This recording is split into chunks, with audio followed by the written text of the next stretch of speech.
May the words of my mouth and the meditation of all our hearts be acceptable to you, O God, our strength and our Redeemer. Amen.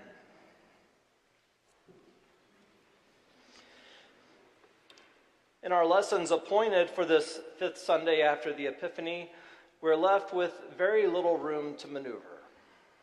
They're pretty clear. Isaiah does not whisper and Jesus does not hedge. Both speak with clarity and urgency and with holy insistence that faith is never merely internal. It's never merely a private affair. And it is never disconnected from how we live in the world. Prophet Isaiah is addressing a people who are serious about their religion. They fast, they pray, they show up. They want to know God's ways, but yet they miss the point of it all. Even with all their religious devotion, God says, I see your worship, but I do not see justice. I hear your prayers, but I hear the cries of the oppressed more loudly. You see, the problem is not that the people are irreligious. The problem is that their religion has been severed from their neighbor. So God asks the people of Israel and us a piercing question. Is this the fast that I choose? The fast that God chooses looks remarkably like Jesus' description of the reign of God. To loosen the bonds of justice, to undo the thongs of the yoke, to let the oppressed go free, to share our bread with the hungry, to bring the unhoused into our homes, and to clothe the naked. Then and only then does God promise that our light will shine forth like the dawn and that healing will spring up. Then we will call, and God will answer us. Then we will call for help, and God will say, here I am. This is not metaphorical. This is not spiritualized language.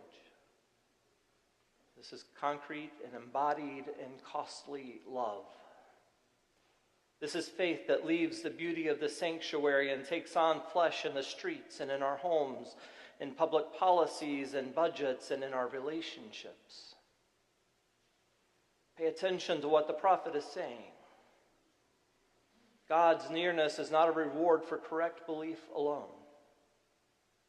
God's nearness flows from a life that is aligned with God's justice and mercy. When we choose to live the way that God calls us to live, the distance between heaven and earth collapses. God is found in the very acts of liberation and love that we are commanded to embody. When Jesus talks about this same vision, he presses it even further. You are the salt of the earth, he says. You are the light of the world. Not you might be, not you could be someday, but you are. Salt in the ancient world was precious and costly. Salt preserves life. Salt gives flavor. It heals wounds, and yes, it even starts fires. Salt intensifies heat, and it sparks transformation. In the gospel today, Jesus is saying that we're meant to be catalytic. We're meant to disrupt decay.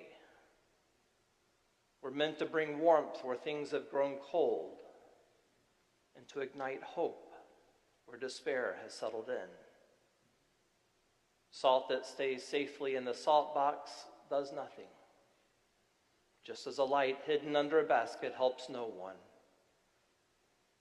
Faith that never risks, that never challenges, that never costs us anything is salt that has lost its saltiness and is no longer able to start a fire or transform the world. Jesus tells us to let our light shine before others so that through our good works they may give God the glory. Not to praise us, not so that our church may look successful, but so that God's reign becomes visible and trustworthy in a deeply fractured world. And make no mistake about it, the The world is doing its best to form us into a very different image. The wisdom of this world leads to division by race, by class, by nationality, by politics, by fear.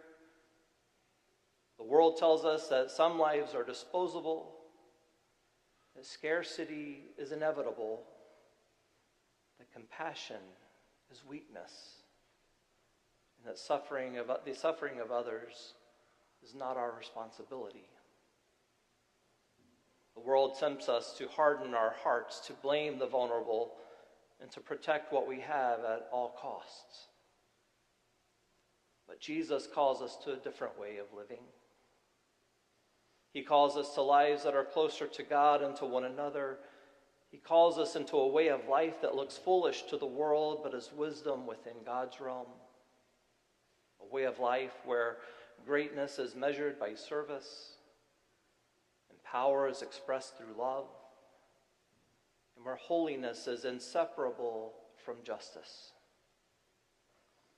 Isaiah tells us exactly what this life looks like. Feed the hungry, house the unhoused, clothe the naked, free those who are crushed by unjust systems. These are not optional ministries for a few specially passionate Christians.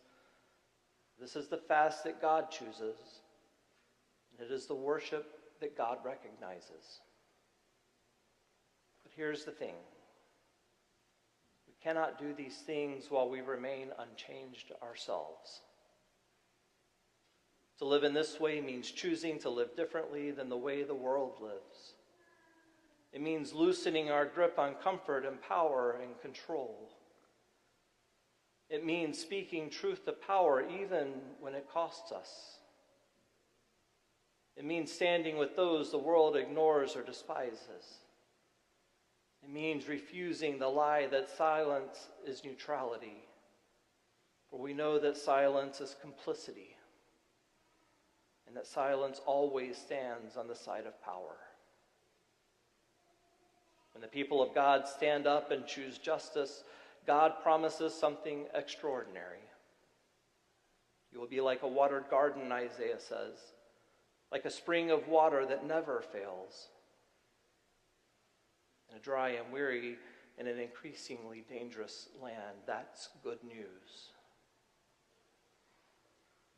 It's here that communities are shaped by God's love and become places of life and refuge and renewal.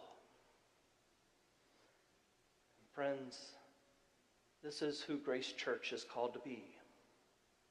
Not a church that exists only for ourselves, not a church that is content with beautiful worship disconnected from broken lives, but a church that's willing to be salt and fire, light and shelter, witness and healing.